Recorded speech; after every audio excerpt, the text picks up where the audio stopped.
이번 코너는 예리한 시선을 통해 프로그램을 낱낱이 파헤쳐보는 도마 위의 TV 시간입니다. 오늘 함께 만나볼 프로그램 월요 드라마 연애는 귀찮지만 외로운 건 싫어입니다. 4년 전 마지막 연애를 끝으로 연애 거부를 선언한 작가 지망생 나은. 길어야 3개월 본다. 야, 너 심장 좀 만져봐도 되냐? 뛰긴 하는 거지? 내 심장은 여기서 생명 연장을 위해서 열심히 뛰고 있는 거거든. 신경 끄셔. 그러던 어느 날 벅벅한 그녀의 삶에 들어온 한 남자가 있습니다. 아이, 오빠가 미안하다고 하잖아. 다신 안 그런다니까?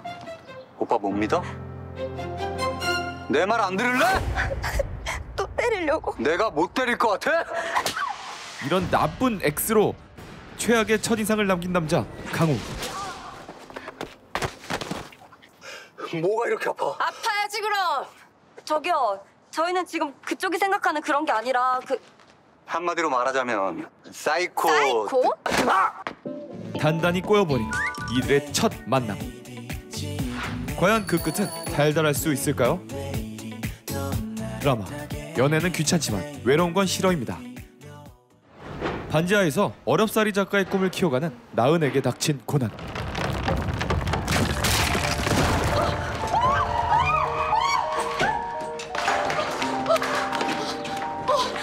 지금 이게 무슨 일이에요? 저희 집에 큰 갔어요. 여기 위험하니까 지금 당장 나가! 지금요? 집의 벽이 갈라져 강제 퇴거를 해야 하는 난감한 상황에서 믿을 것 친구들뿐입니다. 그래, 현진이 집. 너 이번에 비행 갔다가 여친이랑 휴가 간다며 1년 휴가 다 몰아쓴다 했잖아. 그럼 몇 주 비는 거 아니야? 우리 집에요? 우여곡절 끝에 당분간 18년째 남자 사람 친구인 현진의 집에 머물게 된 나은. 우리 집 공유주택인 건 알고 있지? 내가 인사시켜주고 가야 되는데 짬이 안 나네. 그렇게 그녀는 공유주택 해피투게더에 입성하게 됩니다. 나 여기서 살아도 되는 걸까? 그런데 우연인 걸까요? 아니면 운명일까요?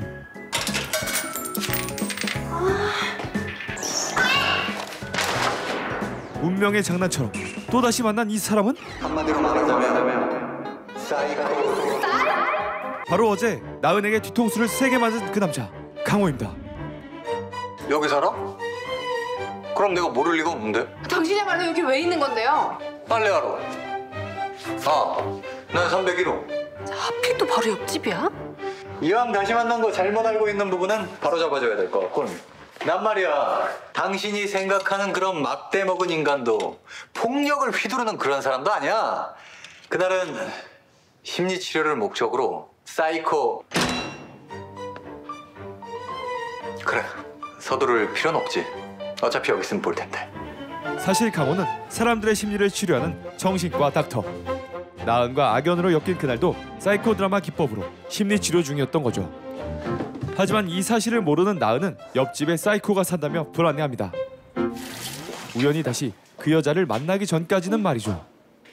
혹시 아직도 차강호 선생님이 사이코라고 생각하는 거예요? 왜 자꾸 남친을 선생님이라고 해요? 그분은 정신과 의사 선생님이시고요. 우리는 그때 사이코 드라마를 활용해서 심리치료하고 있었어요.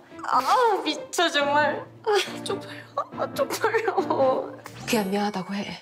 진정성을 듬뿍 담아서. 오해로 비롯한 무례함을 사과하러 강호를 찾아가는데요. 웬일이야? 배를 다 누르고? 하필 그 타이밍에 등장한 이가 있었으니 이날 바로 나은의 남사친 현진입니다. 여자친구는 어디 가고 벌써 왔냐고요? 우리 집에 있는 동안에 글 좀 팍팍 쓰고 본전 딱 뽑아서 나가. 오빠! 그 언니가 왜 오빠 집에 있어? 여행지에 도착하자마자 나은의 일로 싸우고 여자친구와 헤어진 현진. 야, 근데 이 시간에 연락도 없이 오면 난 어떡하라고. 뭘 어떻게 해? 같이 자면 되지. 여기서? 너 내가 남자로 보여? 말이 되냐? 넌 내가 여자로 보여? 아니. 그럼 됐네. 그렇게 그는 자신의 마음도 모른 채 나은과 위험한 동거를 시작합니다. 다음 날 나은에게 낯선 번호로 걸려온 전화 한 통. 누구세요? 이나은 작가님이시죠? 작가님이랑 꼭 좋은 작업을 해보고 싶어서요. 정말요? 작가님 다른 소설도 좀 보고 싶은데 써놓은 원고 없으신가요? 최대한 빨리 완성해 볼게요. 일생일대 절호의 기회. 서둘러 출판사에 보낼 소설 원고를 정리하는데 설마 지워진 거야? 이런 쉽게 되는 일이 진짜 없네요. 분명히 썼는데. 위기의 순간 기다렸다는 듯이 등장한 강우. 표정이 왜 그래? 저기요. 저 좀 도와주세요. 나만 믿어. 확실히 고칠 순 있는 거죠?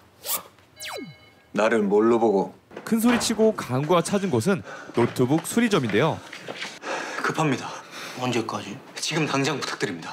안 됩니다. 시간과 돈까지 팍팍 써가며 나은의 일에 발벗고 나서는 강우. 됩니다. 혹시 나은에게 관심이라도 있는 걸까요?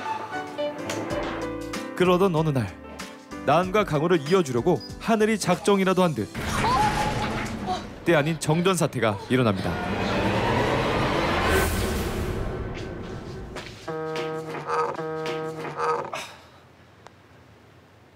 야, 너 어디야? 현진아. 나 지금 엘리베이터에 갇혔거든? 나은이 엘리베이터에 갇혔다는 얘기를 들은 현진은 자신도 모르게 이성을 잃게 되는데요. 이나은! 야! 너 여기서 뭐하고 있어? 나은이가 갇혔어요. 근데 대답도 없고. 저기 한전에 전화해볼까? 형 여기 집주인 맞아요? 그렇게 현진이 엘리베이터 문과 사투를 벌이고 있던 그때 엘리베이터 안에서 두 사람은 어두컴컴한 분위기에 취해 서로에게 다가섭니다. 조금만 더, 조금만 더. 고지가 눈앞에 보이던 그때 아이쿠야, 야속하게도 문이 열리네요. 여기서 뭐 하는 거예요? 둘이 뽀뽀하려고 했대요. 한편 집엔 화가 단단히 난 현진이 기다리고 있는데요. 야! 너 핸드폰 배터리 충전 안 해? 미안. 평소에 늦게 들어와도 신경도 안 쓰더니 너답지 않게 왜 오바야. 어쩌면 이 분노가 나은을 향한 사랑일지도 모른다는 생각에 잠 못 이루는 현진. 강우 역시 나은 생각에 잠 못 드는데요. 그렇게 시간이 갈수록 나은을 향한 강우의 마음은 점점 더 커져만 갑니다.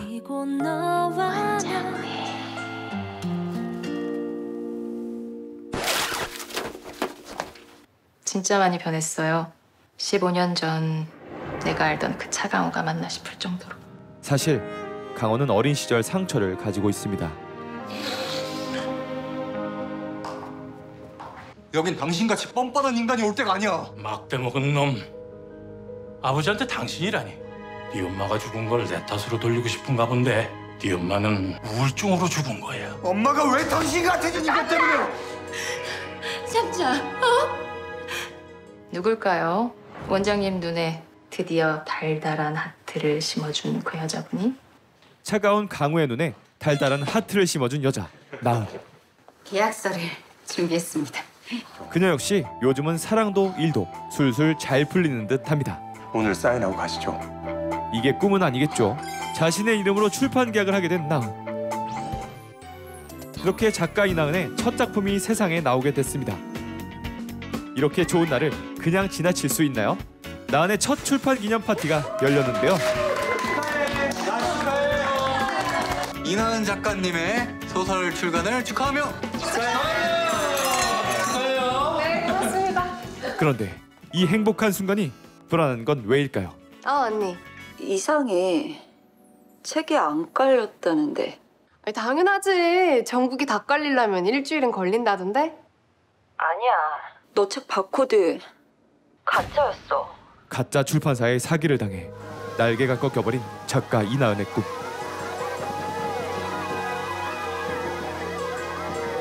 꿈은 결국 날개를 달지 못하고 바닥에 떨어져 피투성이가 됐다.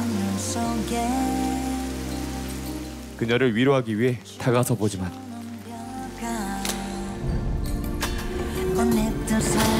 안 그래도 돼요. 혼자 있고 싶어요. 나은 씨한테 내가 필요했으면 좋겠어.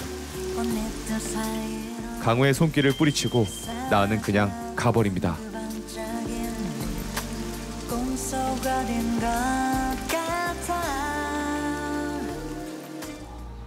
그렇게 하룻밤 동안 혼자만의 시간을 보내고 나은아, 두 사람 여기서 뭐해요? 너 그걸 말이라고 해? 전화는 왜 안 받는데? 왜? 괜찮은 거지? 저 멀쩡해요. 살면서 이런 황당한 일 한두 번 겪는 것도 아니고. 그러던 어느 날 먹고 싶다고 할 땐 입에도 못 대게 하더니 웬일로 이런 데서 다 보재? 너 지금 한계야. 뭐? 딱 봐도 터지기 일보 직전이라고. 뭐래? 쏜다니까 쿨하게 마셔준다. 난 너 별로야. 이젠 친구로선 영광이야. 현진은 취중 고백으로 나은을 향해 싹트는 마음을 털어놓는데요. 이젠 자꾸 눈치 보이고 신경 쓰이고 옛날처럼 편하지도 않아. 하지만 그 고백을 듣지 못한 나은은 술에 취한 채 강호를 찾아갑니다. 나한테 왜 그렇게 잘해줘? 돈 받기 싫은데 자꾸 기대고 싶고. 씩씩한 척만 하다가 약한 모습 보니까 좋네. 나나 씨가 마음을 조금 연 것 같아서. 뼈아픈 성장통을 겪는 중인 나은은 외로움과 설렘 사이를 헤매고 있는 진정한 사랑을 찾아낼 수 있을까요? 연애는 하고 싶은데 심각한 건 부담스럽고 자유는 누리고 싶은데 외로운 건 싫은 젊은이들의 사랑 이야기. 연애는 귀찮지만 외로운 건 싫어. 오늘 동아이의 TV에서 들여다봅니다. 한 지붕 아래 모여 살게 된 청춘들의 일과 사랑을 그리고 있는 로맨스 드라마 연애는 귀찮지만 외로운 건 싫어. 이 작품 MBC 에브리원에서 제작하고 있지만 MBC에서도 정규 편성되어서 매주 방송되고 있는데요. 위원들은 어떻게 보고 계신가요? 가벼운 웹소설을 보는 듯한 느낌이 들어요. 그리고 나은을 둘러싼 다양한 관계들이 있는데 특히 뭐 이성적인 관계들 그런 관계들이 좀 매력적이다 보니까 이 어떤 썸과 케미에서 오는 그런 재미가 있는 그런 어떤 드라마라고 보고 있고요.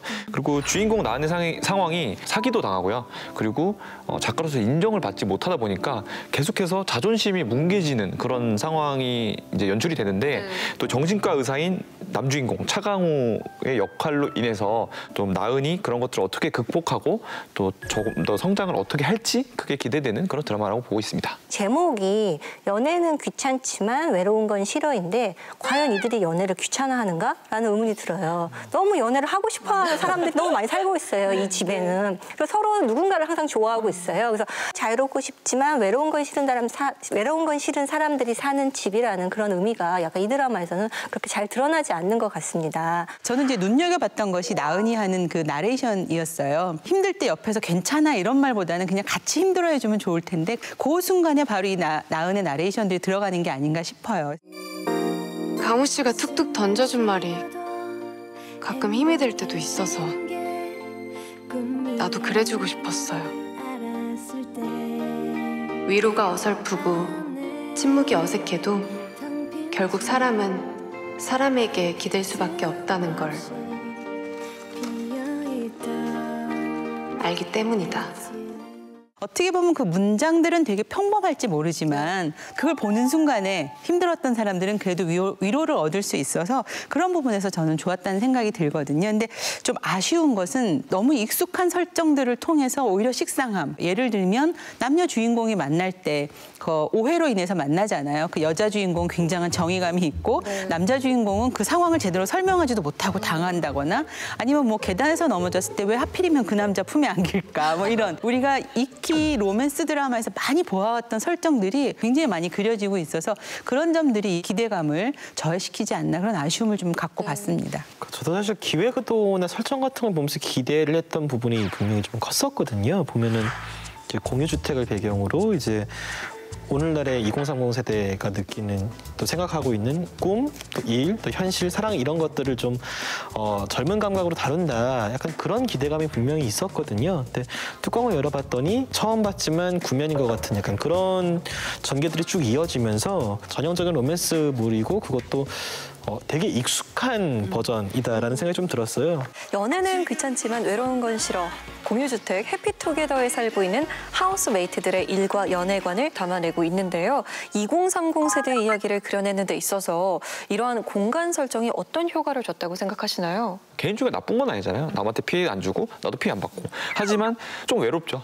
타인과 어떤 삶의 일부를 공유한다는 것이 조금 더 계속 멀어지고 단절되는 세상이다 보니까 그런 기조에서 콘셉트 자체는 따뜻한 느낌을 줍니다. 또 남녀가 어우러져서 산다는 이런 설정들은 뭐 많이 바뀌긴 했지만 그럼에도 어떻게 보면 가장 설레이는 설정 중 하나가 아닐까. 그래서 이제 그 주인공을 둘러싼 그 로맨스 드라마 배경은 정말 설레임에서 좀 중요한 역할을 하고 있고요. 저도 아무래도 글 쓰는 사람이라 그런지 소설가 지망생이지만 지금은 이제 교열 노동자로 살고 있는 나은을 통해서 지금의 2030 세대가 경험하고 있는 좌절이나 상처를 좀 섬세하게 그리려고 노력했다라는 점은 좀 인상적이긴 했어요. 다만 그 상처를 치유하고 용기를 얻어서 극복하는 과정에 꼭 공유주택이라는 배경이 들어갔었어야 됐나, 이 두 가지가 유기적으로 연결되어 있는 건 좀 의문인 거죠. 전반적으로 우리가 이제 청춘 드라마들 그동안 이렇게 보면은 주거 공간들의 변화가 좀 꽤 있었죠. 8, 90년대 청춘 드라마는 주로 캠퍼스 드라마이다 보니까 남자 셋, 여자 셋처럼 이제 하숙집이 주로 등장을 했었고요. 2000년대로 넘어오면서부터는 이제 이 아무리 학생들이라도 좀 하숙집을 벗어나서 함께 사는, 그래서 뭐 청춘 시대 같은 드라마에 보면 쉐어하우스가 등장을 하잖아요. 근데 이제 여기서는 직장인이고 전문가이고 나름대로 소득들이 있는 사람들이 나오다 보니까 거기에서 조금 더 발달한 것이 공유주택이 아니었을까. 말씀하신 것처럼 그럼 공유주택이 다른 이제까지의 공동주거와 뭐가 다른가를 좀 생각을 해서 거기에 동시대적인 고민이 담겨 있어야 된다고 생각을 하는데 기존의 어떤 하숙집 로망하고 크게 다르지 않은 거죠. 이들은 무슨 동아리처럼 너무 활동을 많이 하고 너무 모임을 많이 하는 방식이 이 드라마 안에서는 그려집니다. 그래서 공유주택 개념을 너무 단순하게 해석해서 가족이 아닌 타인들이 서로의 삶을 이해하고 치유해 가는 과정, 따뜻한 공동체 네트워크 이렇게만 해석한 것이 아닌가라는 느낌이 좀 들었어요. 만약에 이런 설정을 통해서 현재의 고민, 2030 세대의 문제점을 담고 싶었다면 조금 더 이 심도 있게 하우스메이트들의 어떤 행동 양식, 다양한 모습 이런 것들에 좀 더 초점을 맞춰야 하지 않았나 하는 생각입니다. 자, 이번에는 극을 이끌어가는 캐릭터에 대해 이야기를 나눠보겠습니다. 이 중심 이야기를 이끌어가고 있는 세 인물이 이나은 역의 김소은 씨, 또 차강우 역의 지현우 씨, 강현진 역의 박건일 씨가 열연을 펼치고 있는데요. 세 배우가 연기하고 있는 이 캐릭터에 대해서는 어떻게 보고 계세요? 사실 그 차강우 캐릭터의 라이벌 강현진이 저는 좀 주목이 되는데요. 처음에는 약간 조연처럼 집 빌려주는 친구 역할로 나오고 거의 엔딩에 한 번 더 볼 수 있는 그 정도로 저는 생각을 했는데 알고 보니까 이제 남사친에서 남친이 되고 싶어하는 그런 어떤 욕망이 있더라고요. 그래서 그런 부분에서 좀 어떤 차강우의 강력한 라이벌로 떠오를 것이 예상돼서 제가 좀 끌리는 그런 시선을 봤습니다. 네. 이제 이나은이라는 캐릭터가 저는 이제 아쉬운 캐릭터였어요. 주로 로맨스 드라마에서 많이 보아왔던 여자 주인공들의 행태를 많이 보이고 있어요. 뭐 부주의한 모습으로 상대방의 도움이나 아니면 이런 그 뭐랄까 보호를 유발하는 행동들을 굉장히 많이 하고요. 실수를 연발하다 보니까 그것을 통해서 상대방의 본의 아니게 관심을 끄는 그런 인물이 되는 거죠. 또 심지어는 이제 현진의 집에 처음에 들어갔을 때 먹지 말라고 하는 컵라면을 먹다가 카페트를 더럽히잖아요. 결국에 이거는 그 사람이 그걸 들고 세탁실을 가고 세탁실에서 강우를 만난 이런 인연이 되는 거예요. 근데 모든 그런 에피소드에서 나은의 실수가 시발점이 된다는 거죠. 굉장히 나은이를 실수하는 인물로 만들어줬다는 것이 구태의연한 인물로 이렇게 만들어버리지 않았나 해서 그 설정이 굉장히 아쉬웠고요. 저는 이제 오히려 인상적이었던 건 이제 차강우인데 뭐 굉장히 유쾌하고 또 때로는 뻔뻔하기도 하고 얄밉지도 않아요. 그래서 정말 의사로서 이렇게 친절한 의사를 만나면 좋겠다 싶을 만큼 환자의 그 마음을 잘 다스려가면서 이렇게 상담을 해주는 모습을 보면 그 친절한 모습도 있고 그때는 그냥 가서 죄송했습니다. 결국 이렇게 왔잖아요. 그럼 됐죠. 이번엔 저 믿고 한번 맞춰볼까요? 내가 자기 죽게 했잖아. 나만 아니었으면 자기 지금도 살아있었을 거야. 내가 자기를 죽였어. 자기는 내가 목숨을 던져도 아깝지 않을 만큼 내가 사랑하는 사람이야. 내가 이렇게 자기를 사랑하는데 자기가 그렇게 자기를 미워하면 안 되잖아. 또 소환하는 자기의 상처를 치유하려고 하는 마음이 있기 때문에 더 이런 모습이 보이지 않나 이런 아주 좋은 면이 있고. 문제는 이제 어떤 순간에 발생하냐면은 정신과 의사와 로맨스 관계로 발전해 가고 있는 사람이 이 사람에게 치료를 받는달지 혹은 뭔가 의료적인 도움을 받는달지 하는 게 나오는 순간 되게 위험해지는 것이죠. 나 여기 일부러 온 거예요. 어? 맨정신으론 절대 못할 것 같은데. 지금 당장 하면 안 돼요?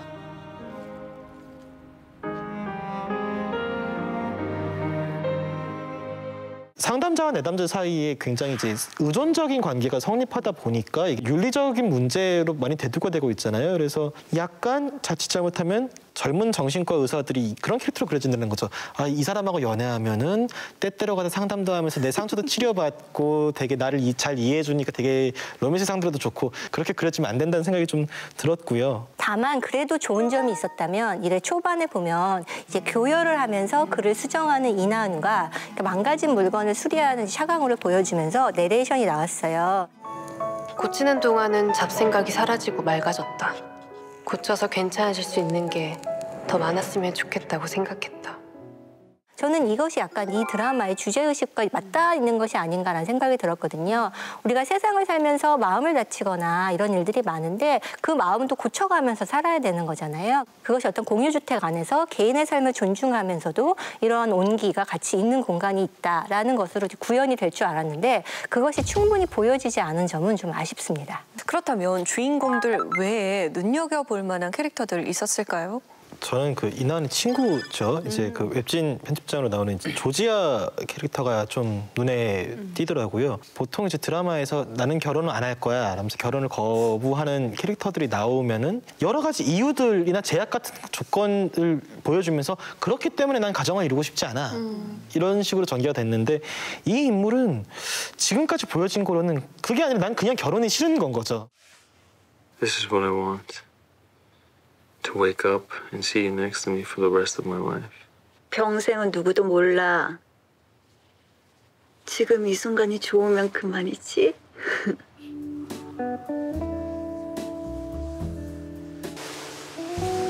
나랑 오래오래 가고 싶어? Of course. That's why I'm asking this. 이것만 아니면 된다고 말했을 텐데 까먹었어? 그냥 사람이 결혼을 그냥 안 하고 싶을 수도 있는 것이다. 이거를 그냥 보여주는 것만으로도 나름 역할을 하는 캐릭터라는 생각을 했어요. 이런 기조로 끝까지 좀 유지를 해주신다라면은 되게 한국 드라마에서 보기 드물고 의의가 있는 캐릭터로 남지 않을까 싶어요. 저는 여기 나오는 인물 중에서 누구와 하우스메이트를 하고 싶느냐 이렇게 물어본다면 최경원이라는 인물을 하고 싶습니다. 최경원은 일단 각자의 생활 공간을 어느 정도 존중해요. 너무 삶에 끼어들지 않으면서도 배려하는 모습을 지속적으로 보여줍니다. 2화에 보면 이제 최경원은 성형외과에서 근무하고 있는데 태어나는 환자에게 꽃을 선물하는 어떤 그런 프로페셔널한 모습도 보여주면서 동시에 같이 간 보라에게도 꽃을 선물하면서 짠! 이건 보라 씨 거. 장호 씨가 주면 더 좋겠지만. 언니! 꽃은 꼭 남자한테 받아야 되나요? 나 정은 씨 아침 먹을 때 보니까 은근히 300이 언니 챙기더라고요. 왠지 연상 체질 같지 않아요? 그렇게 말하면 나도 연상인데 우리 라이벌 만들지 마. 굉장히 멋있는 여성이다라는 느낌이 들었고 그런데 이제 이 사람에게도 개인적인 아픔이 있어요. 어머니가 이제 과대망상증 환자여서 어머니가 요양병원에 있고 어머니를 돌보고 있는데 누가 봐도 굉장히 독립적이고 모든 일을 척척 잘 해내는 사람이 사실은 가장 타인의 도움이 필요한 사람일 때도 있잖아요. 그래서 우리가 누군가를 돕고 도움을 받고 이런 관계를 가장 잘 보여주는 인물이라 생각해서 경원에게는 어떤 애정과 응원이 있어요. 저는 이 해피투게더 이 하우스 공유주택의 오너인 그 김동석 씨, 요 캐릭터가 굉장히 좀 인상적이었는데 사실 이제 비중은 별로 크지 않지만 그럼에도 불구하고 나름대로의 존재감을 가져갔던 것 같아요. 일단 기본적으로 이 김동석의 그 성향은 투머치 토커, 너무 수다쟁이죠. 말을 많이 하는데. 아침형 인간이에요? 저녁형 인간이에요? 왜냐면 일요일만 빼고 제가 직접 요리해서 아침을 제공하고 있거든요. 뭐 좋아하세요? 한식, 중식, 일식, 태국식, 이태리식, 프랑스식 뭐. 아니요. 저 그냥 아침은 안 먹어요. 참. 내일 저녁에 환영식 하는 건 어떠세요? 앞으로 지내는 동안 자주 부딪힐 텐데 서로 얼굴도 보고 친해놓으면 좋잖아요. 사실 또 그렇게 할 수밖에 없는 게 본의 아니게 이 하우스메이트들 간의 어떤 유기적인 연결 관계를 형성해줘야 되는 그런 역할이 좀 있다 보니까 이야기를 많이 할 수밖에 없고 나름대로 감초 역할을 하는데 사실 저는 좀 아쉬운 거는 오너 역할은 비중은 크지 않지만 굉장히 핵심적인 연결고리 역할을 좀 해줬으면 하는데 그런 적극적인 역할이 부여되지 않았다는 거예요. 뭐 예를 들면 남자 셋, 여자 셋에서 그 김용림 씨가 했던 하숙집 그 할머니 같은 역할을 보면 하숙하는 학생들의 어떤 어려움이나 이런 거를 남한테 친구한테도 얘기 못하는 걸 할머니한테서 얘기하고 뭐 이럴 때가 있잖아요. 그것처럼 좀 그런 것들을 해줄 수 있는 역할들이 드러난다면 나름대로 이 이야기가 좀 흥미롭고 또 여러 가지 서사들을 좀 더 가져갈 수 있을 텐데 그저 수다쟁이 집주인 아저씨 이 정도에 아직은 머물고 있지 않나 그런 생각이 좀 들었습니다. 저는 조금 다르게 봤어요. 같은 인물인데 또 해피투게더의 오너이자 밥 해준 남자 김동석. 그러니까 밥도 해주고 자상하고 기분도 계속 물어봐주고 전반적으로 굉장히 따뜻한 느낌을 만들어주는 그런 캐릭터이기 때문에 저는 이분이 가장 매력적이고 이분 볼 때가 제일 편하네요.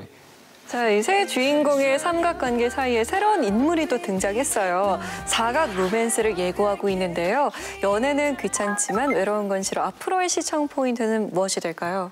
이게 그 꽃보다 남자 F4가 되면 안 되거든요. 잘 생각해 보면은 그 공유하우스에 살고 있는 남성분이 4분이고 뭔가 다 매력적이고 어차피 구준표랑 이어진 것처럼 어차피 차강우랑 이어질 확률이 굉장히 높다는 것이죠. 그래서 혹시라도 차강우랑 이어지지 않는다면 이 드라마가 정말 반전을 보여주는 거라고 저는 생각을 하거든요. 그런 부분에서 각자만의 어떤 커플픽을 가지고 좀 바라보면 더 재밌게 볼 수 있지 않을까. 결과가 누구랑 누가 연결되느냐도 궁금하긴 하지만 사실은 이들 관계 속에서 나오는 밀당의 서사를 이제 즐기는 것들이 있잖아요. 그래서 밀당의 서사를 보는 재미는 분명히 있긴 있을 것 같아요. 그 로맨스를 떠나서 나은이가 갖고 있는 그 본질적인 고민들, 청춘의 어떤 삶이나 일에 대한 생각들 이런 것들이 좀 희망적이고 현실적으로 그려진다면 또 나름대로 그 흔들렸던 축이 좀 제자리를 잡을 수 있을 것 같고요. 저는 한 가지는 이제 이 등장인물들이 보면 다 소소하게 개인사들의 이야기가 조금씩 드러나요. 그래서 거기에서 분명 상처를 갖고 있을 거라고 해서 그 상처를 어떻게 치유해가는지가 좀 이렇게 명확해진다면 드라마가 힐링의 드라마로서의 가치도 할 수 있지 않을까 그런 생각이 좀 들기도 합니다. 저도 이제 이나은을 둘러싸고 4명의 남자가 약간의 호감을 다 큰 호감, 작은 호감 이렇게 보이고 있는데 그러면 이것이 어떻게 정리되고 그다음에 어떻게 본격적인 로맨스가 펼쳐질 것인가. 이것은 너무 진부한 얘기지만 사실 진부한 얘기에서 재미가 발생하는 거기 때문에 많은 분들이 거기에 관심을 가질 거라고 생각이 들어요. 다만 근데 저는 마지막에는 모두 집신 짝 맞추듯이 이렇게 다 누구는 누구랑 짝이 되고 누구는 누구랑 짝이 되고 이런 결말은 정말 지양해야 된다고 생각을 합니다. 그 과정을 약간 어떻게 더 흥미롭게 만들 것인가. 이것들이 이제 유기적으로 모였을 때 어떤 시너지 효과가 있을 거라고 생각하고 그것이 플롯의 완결성을 가져올 거라는 생각입니다. 공유주택에서 펼쳐지는 청춘들의 이야기를 그려나가고 있는 연애는 귀찮지만 외로운 건 싫어. 앞서 나온 이야기들의 귀를 기울여서 공감과 설렘을 담은 드라마가 될 수 있기를 응원하겠습니다.